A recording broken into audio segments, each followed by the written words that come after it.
兵庫県のシダデザインさんのお店にやってきました。よろしくお願いします。よろしくお願いします。シダデザインの島崎です。今回は、シダデザインさんに、シダのことを聞こうの回です。でテラリウムの中、苔と一緒にやっぱシダ、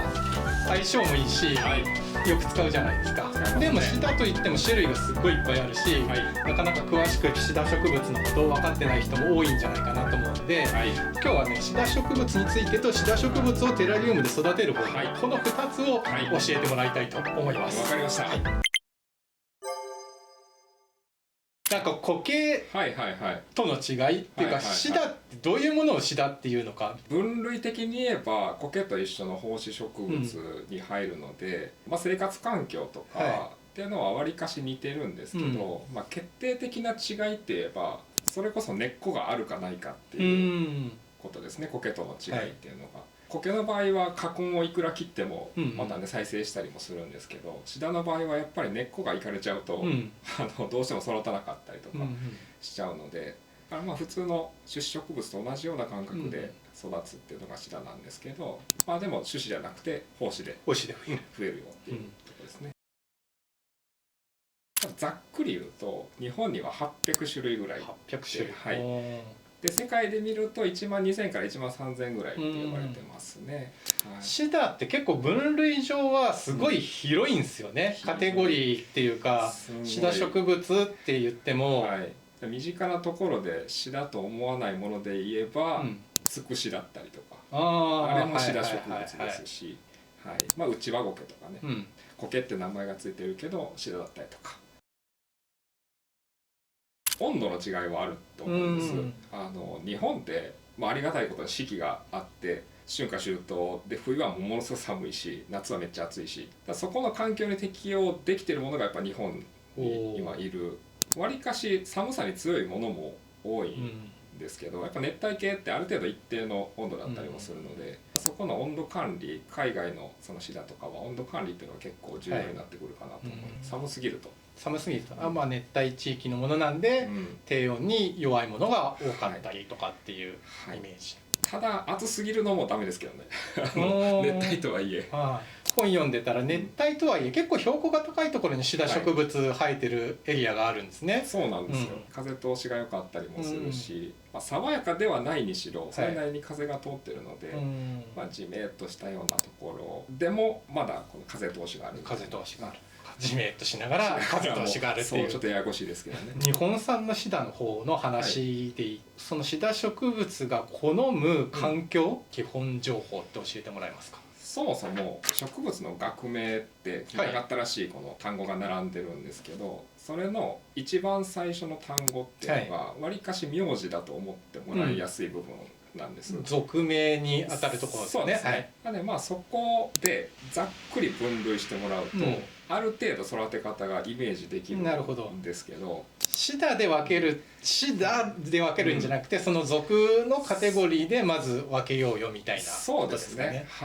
国産に限らずダバリアっていう忍系のものだったりとか、国産でいうとプテリスっていう猪本草ですね、とか、あとシケシのデパリアっていうものとかっていうのはわりかしテラリウムにも適用しやすい。で逆に、アジアンタムってよく聞くと思うんですけど、葉っぱの細かいやつら、ふわふわとした可愛らしい、あれは湿った風がいったりするし、ちょっとテラリウム環境には合わないケースも多いので、その辺使えなかったりします。なんていうのかな、葉水とかは大好きなんですよ、シダって。でも湿気が溜まりすぎて空気が停滞するような場所って結構苦手だったりする。で特にそれが高温になって蒸れる状態になると、もう苔も一緒ですけど、シダもカビが生えたりとか、すごく状態を崩したりとかするので、それなりにやっぱ通気っていうのは湿りながらも通気っていうのはいるかもしれないですね。2パターンかな、大きく分けて。1つが胞子。最初に出てきたやつですね。出てきたようにちっちゃい粉で、それを巻いて芽を出して増える、これがイメージしやすいかなと思うんですけど、あとは強制的に増やすっていう意味では株分けですね。根っこがついてる状態でそこをバツって半分に切ったら2株になって、それぞれ植えとけば育つ、それでどんどん株分けを、まあ普通の植物の株分けで増やすのか、種まいて増やすのかみたいな違いってことですかね。そうですね、あとはちょっと特殊なケースですけど、クライマー系つる性のシダっていうのがあるんですけど、チョキって関節切って植えとけばまだ発根して育ったりもするので、刺し芽的な。そうですね、はい、それで増えるものもわりかし多いですね。そうそう、シダって、どこが茎なのか問題って結構そうですね、難しいよね。はいはい、なんか分かりやすいシダと分かりにくいシダなと思って。そうですね、結構その茎の部分、植物でいうこの茎の部分が地面に埋まってるケースっていうのは結構多くて、地表に出てるこの葉っぱちょっと見ましょうかね、例えばここですね、ここが茎だと思ってる人結構多いんですけど、これ丸った葉っぱなんですよね、で日本に生えてるシダとかも結構地面の中にガーってこう茎を這わすものが多いの。シノブとかは、猫足みたいになってる部分が、そうですね、要は茎ってことですよね。でこれもねよく日本でも見るシノブですね、ダバリアっていう学名の子ですけど、これですね、これもう見方によってはちょっと気持ち悪いかもしれないんですけど、これが根茎って呼ばれるものですね。これから出てる、このピョンって出てるこれは茎じゃなくてもう葉っぱになるってことですよね。そうなんです。これが分かりにくいんだよね。ここがこうピョンって出てるからここが茎に見えるんだよ。そうでこれをもうよく聞かれるのが、チョキって切って、これを地面に植えとけば育ちますかっていう話なんですけど、育ちません。育ちません。もう一個の基本の増やし方の胞子で増えるっていうところ、もうちょっと詳しく教えてほしいんですけど、ちょっと物用意していいですか。これプテリスっていうシダでも日本でもよく見る園芸品種なんですけど、シダって光合成をするための葉っぱと胞子をつけて子孫を残すための葉っぱって別なんです。光合成をする葉っぱってのを栄養葉っていう葉っぱで、胞子子孫を残すための葉っぱは胞子葉っていうんですけど、このプテリスの場合は形がね全然違うんです。で全く同じ葉っぱの形をしてるシダもあるんですけど、この辺栄養葉ですね、ちょっとこの幅が広いっていうのかな、葉っぱ自体が。でこれとかこれとか、ちょっと細長いんですよ。細いやつ。プテリスはすごい分かりやすくて胞子がねついてるんですよね。これがね胞子なんですけど、これが子孫を残すやつなんです。でここを抽出して胞子巻きをすれば、わりかし胞子栽培ができるという。できる。茶色の粉みたいなやつで、これを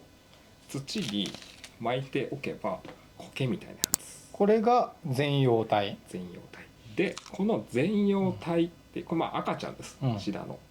全葉体の一つ一つオスとメスがあって、で別の全葉体と別の全葉体のオスメスがくっついて、そこで受精して葉っぱができ始める。でき始める葉っぱ。受精した後ってことですね。そうですね。見にくいかもしれないんですけど、これポコポコポコポコ大きくなっていくんです。である程度の大きさまでいければスペーシングをして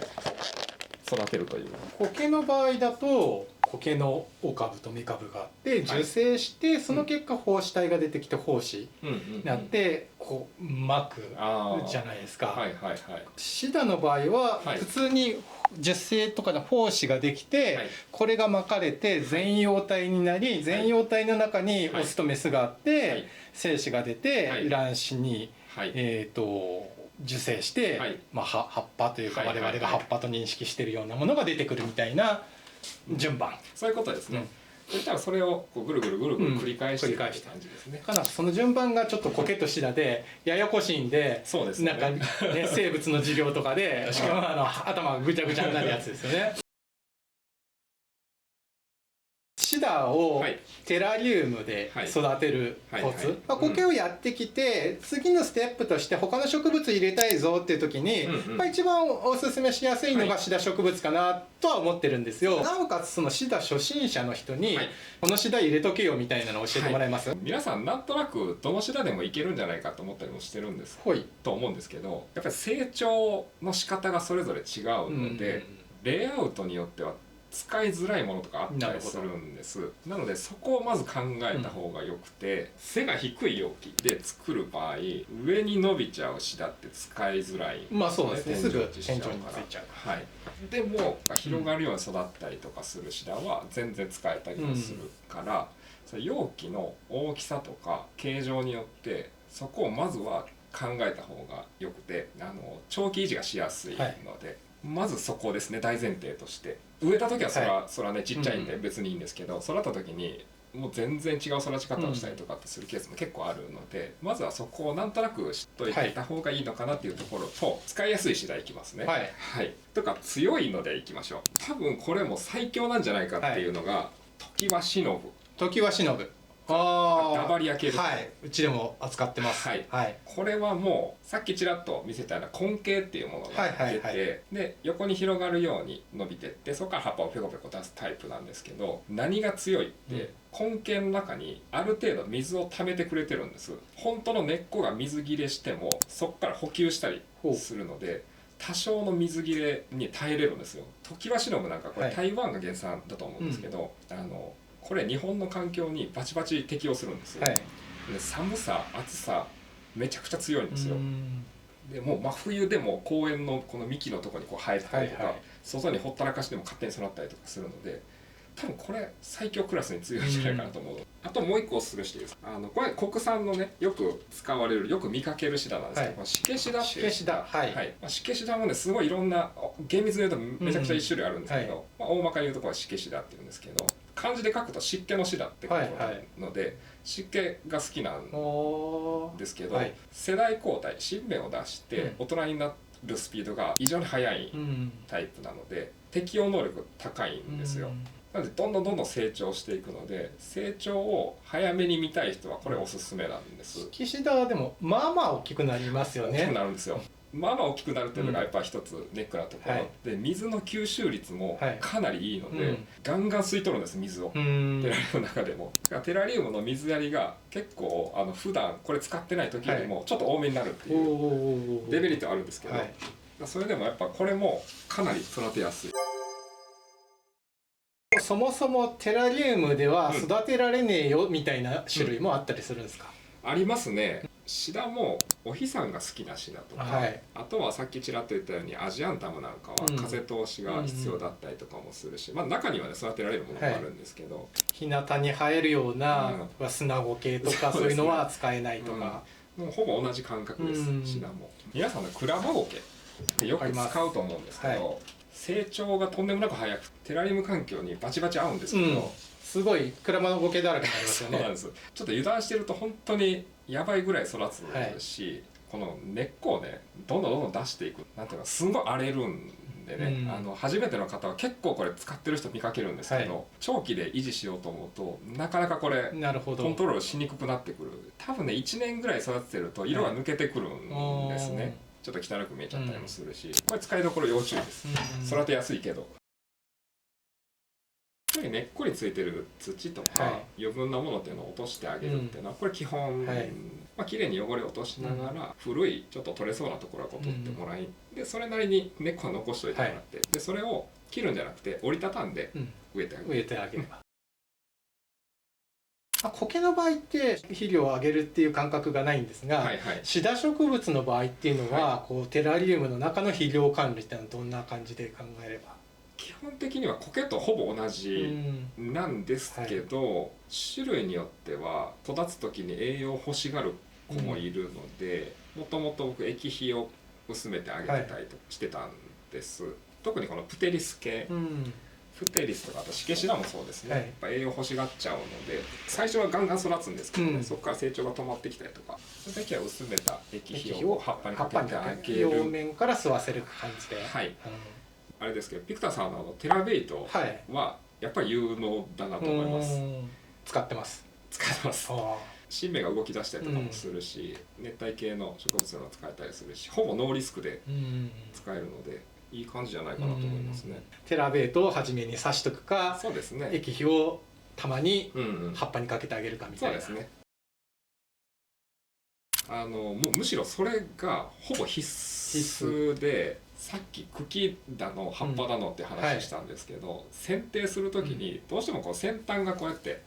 茶色くなったりするんで、ここをねチョキって切っちゃう人多いんですけど、ここの部分、葉っぱのこの軸の部分残っちゃって、それが茶色くなって汚く見えるので、こうできるだけ付け根から根元からもうまるっと取り除いた方がテラリウムの中では、はい、綺麗に見えるので、そこはもう確実にやった方がいいです。じゃあ剪定する時はできるだけ根元で切ってあげる、はい、そうですね。で大きすぎる葉っぱとか、はい、茶色くなってる葉っぱとかっていうのは根元付け根の部分からガサッて取り除く。でその葉刈りっていうのはかなり重要な作業になるので、どんどんやった方がいいですね。わかりました。はい。シダ結構まだまだ深いですね。まだまだもう小指の甘皮ぐらいですね。本当に。島崎さんのところのお店って、はい、シダって何種類ぐらい常時あるもんなんですか？ちゃんと数えたことはないんですけど、はい、多分ね50種類ぐらいは置いてて、でまあもちろん販売用のものとそれじゃない用のものともあるんですけど、それじゃない用のもの、趣味もあるしストック的な地味に育ててる、なるほど、これ増やしてこれから売っていくかもしれないみたいなかもしれないし、ちょっと胞子抽出して胞子栽培してるものもあるし、多分50ぐらいはあると思う。ちょっとお店の基本的な情報というか、基本的には月火がお休みで、で水曜日から日曜日までは開けてるのが基本なんですけど、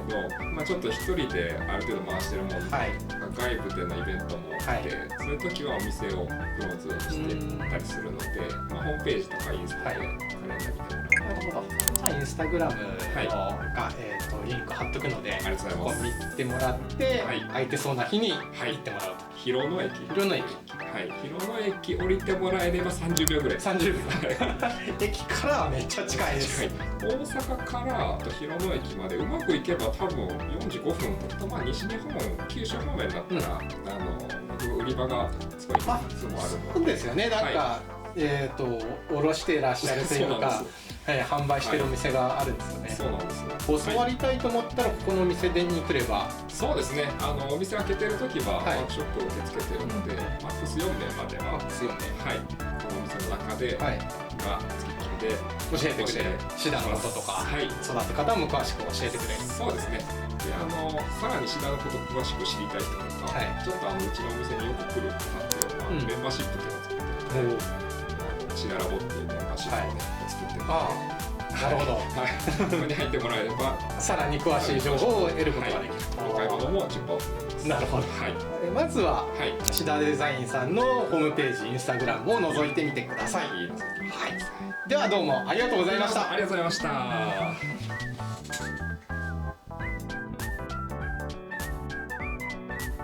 ペルマンやってて、丸8年社員として葉っぱが好きなんですね。お花とか1ミリも綺麗と思わない。神戸市に店を構えてすごい上手だなって思う人が誰一人いなくて、